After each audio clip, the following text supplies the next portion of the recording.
Hey everybody, welcome back to the channel. Today we're going to talk about the Brampton Assembly Plant. Now, you're looking at an article that's going to come up later on MoparInsiders this afternoon. I will leave a link down below so you guys can go back and read it.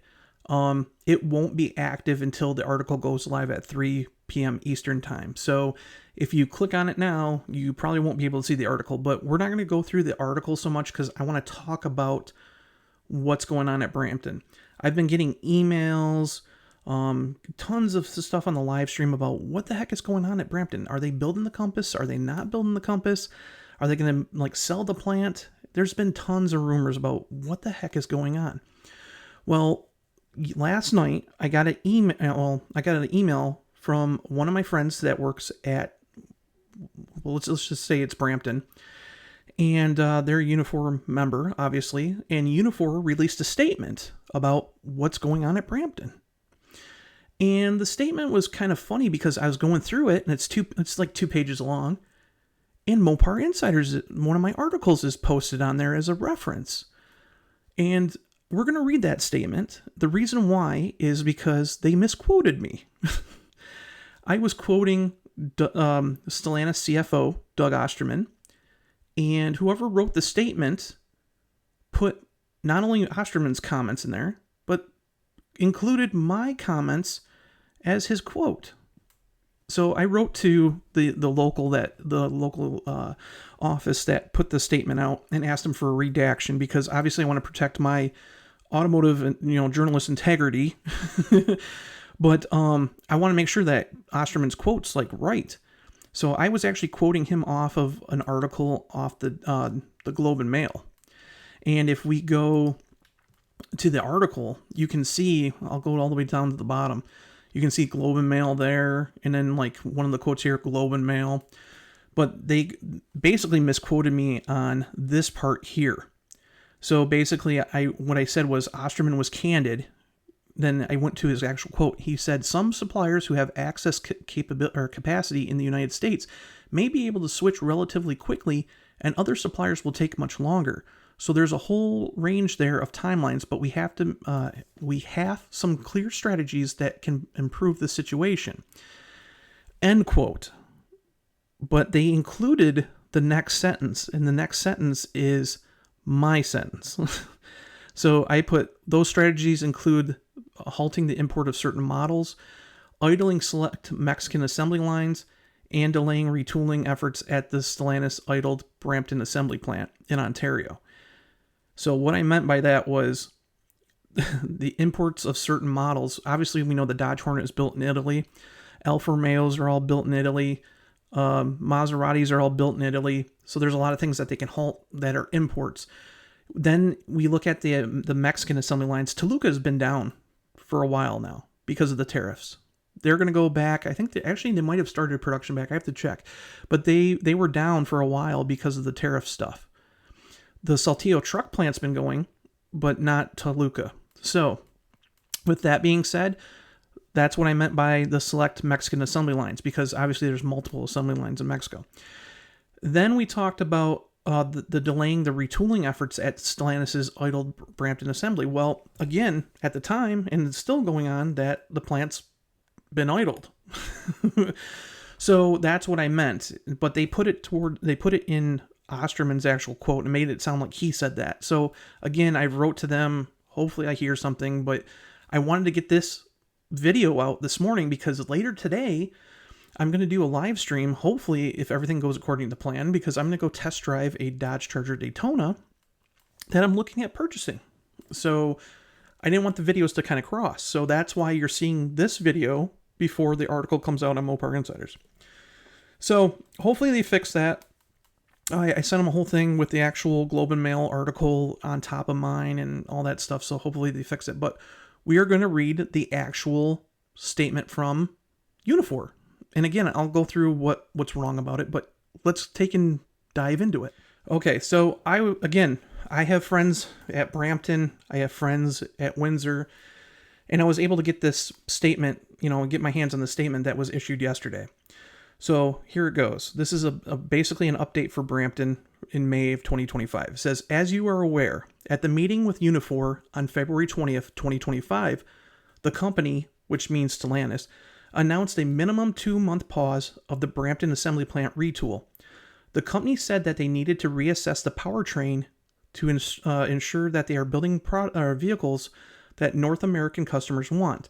So that sentence right there basically confirms what I've been saying for a while, that they were looking at readjusting their powertrain strategy. It wasn't because they're going to ditch the vehicle there or anything. It basically, they're saying, hey, we need to reassess it, because originally they were going to launch as a BEV. And then obviously we know Stellantis isn't selling any BEVs. If you look at the industry back in March, okay, in March globally, there was more EVs and hybrids sold than ever before. And the thing is, if you look at what has been going on with North American market with Stellantis and their EVs, obviously you have the Wagoneer S. That hasn't been selling that great, but it's been selling better than the Charger Daytona. And the Charger Daytona right now is sitting at the 4th highest inventories in the US market. So you can kind of understand, hey, they don't want to launch with a BEV compared to how they just launched with a BEV over in Europe. Now, again, they opened up ordering for the Compass over in Europe, the brand new J4U Compass. However, that won't go into production at Melfi until late this year. But the original schedule, from what I had seen, showed that Brampton was supposed to start production of this new Compass in the first quarter of 2026. So that will play a huge factor into the rest of this article, but let's go into it. It says the company committed to update Unifor on the status and duration of the pause at the end of April 2025. A follow-up meeting between Unifor and the company took place on May 2nd, 2025. Unifor expected the company would provide clarity on the retool at this meeting, as they had committed. Instead, the company, meaning Stellantis, announced the retooling pause remains in effect, and a further update would be provided in June. So, again, it's still idle, and we're going to find out more going into June. Here's where it gets we're going to learn a little more information. Unifor is very concerned about this news, and it expects further postponement of the retool let me rephrase that. Unifor is very concerned about this news and expects further postponement of the retool will likely result in a delay of the program, meaning the J4U program. Here's where the whole mistake comes up, okay? Unifor believes that the company's delayed decision making on the length of the retool is primarily related to the imposition of the U.S. tariffs on Canada. Unifor does not doubt that the powertrain launch sequence is also a factor, but it's not the core reason for the program delay. This is further confirmed by the article by MoparInsiders on May 5th, 2025, quoting Stellantis Chief Financial Officer, CFO, Doug Osterman, who said, quote, Stellantis is calibrating its investments, footprint, and employment across North America to maintain profitability under the new tariff policy. We have some clear strategies that can improve the situation. And then should be unquote. And then they continued on with my statement. Those strategies include halting the import of certain models, idling select Mexican assembly lines, and delaying the retool efforts at Stellantis' idled Brampton Assembly Plant in Ontario, unquote. That's not what Osterman said, like I showed you before. Unifor has pushed Stellantis to consider a pull ahead rather than a delay of the program launch. This is based on the numerous positive media reports about the next generation Jeep Compass J4U. Also, given the company's current struggles with sales and product portfolio, bringing the next generation Jeep Compass to market as soon as possible, in Unifor's view, makes sense. In every meeting Unifor has held with the company, they have reaffirmed their commitment to the investment, the J4U program, and the Brampton Assembly Plant. Unifor will hold the company to those commitments. Third-party forecasts monitored by Unifor show that the J4U program allocated to Brampton Assembly Plant as well. Finally, Stellantis has commitments to both levels of governments for funding they received to support the retool of Brampton Assembly Plant. This is certainly positive in terms of the allocation of J4U. However, the program timing remains uncertain, and the impact of the U.S. tariffs on the Canadian auto industry is undeniable. Unifor will continue to monitor the situation and meet with the company's executives. Okay? There's one more page, but I'm going to cut off most of it because it's about meetings coming up. Unifor remains very concerned about the additional financial stress placed on Unifor members and their families due to the program delay. This concern has been raised numerous times with the company. Unifor is also frustrated with the lack of leadership being shown by Stellantis, including in its failure to communicate with employees. Our union has conveyed this to Stellantis leadership multiple times and has stressed that no communication approach needs to change. These are very tense and uncertain times for workers, and it's imperative that they hear from their employer. There is no doubt that the Brampton Assembly Plant transition period will be longer than the forecast downtime. During the 2023 bargaining, language was put in place to protect the membership if this was to happen.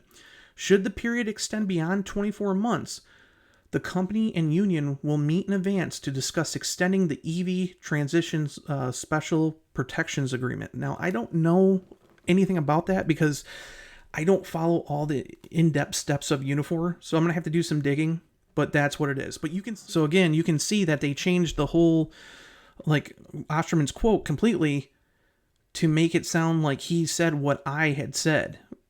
So it's not what he said at all. So I want to put that, clarify that multiple times because I want to make sure that, they're not throwing words into Doug's mouth. So anyways, yeah.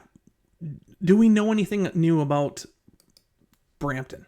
No, we don't know anything new about Brampton, unfortunately. We know that obviously Stellantis had said to them, hey, the powertrain strategy is the reason why they're idling the retool. We know that they're going to meet back in June to discuss what changes are coming about, if there are, or they're going to continue to be, idle. So again, we know that, Mark Carney, the new Prime Minister of Canada, met with Trump, and Trump basically was asked a question right in front of Carney, and he said, is there anything that Mark Carney can say that will, change your, basically release the tariffs to Canada? And he said no. So clarify, Mr. President, is there anything the Prime Minister can say to you today to change your mind on tariffing Canada? Tariffing cars? Tariffing Canada. Is there anything he could say to you in the course of your meetings with him today that would get you to lift tariffs on Canada? No. So with that being said, I don't see a quick switch over personally. I just don't. So again, this is going to be very interesting going forward. I just kind of found it funny that they quoted me wrong in the thing, but that kind of irritated me. But other than that, I hope, like I said, I have friends that worked at Brampton. I have friends that, work at Windsor. And, we look at Windsor, even Windsor. I can understand why the Unifor union members are terrified about what's going on. We just seen in the recent days that Windsor's whole scheduling is being switched around. They're basically, sometimes they're working two shifts, together, back to back. Sometimes they're working one shift for the day and they're just alternating, shifts. So one shift will work one day and then the next shift will work the next day. And then we've seen that, there's going to be some downtime. They're going to have extended vacation times and stuff like that, as well as holiday time coming down. And they're getting ready to introduce 2026 product. We got the new updated, it's minor updated, 26 Chrysler Pacifica coming out. There's the new Dodge Charger 6-pack models, the Outlaw and the GT from what we've seen. Those are supposed to be coming out, as well as the new 2026 Dodge Charger Scat Pack 4-door. So there's a lot of questions going on of what's going to happen to the future product. Are they going to have their jobs? I can understand why the Unifor membership is really worried. So hopefully something will come about this next month. We're going to be watching it very closely. And, hopefully some kind of situation will go on with Brampton. Brampton's a great plant. It's on the outskirts of Toronto. And they have a really good workforce. Everybody who works there was super, super nice. And, they took a lot of pride in building the last generation Charger, Challenger, and 300. And now hopefully they'll get something else like the Compass here and be proud of that too. So let me know what you think will happen to Brampton. I know it's kind of a disappointing thing because we don't have an actual answer, but what do you think? Leave your comments below. Make sure to hit like if you like the video. Make sure to hit subscribe, and I'll see you in the next one.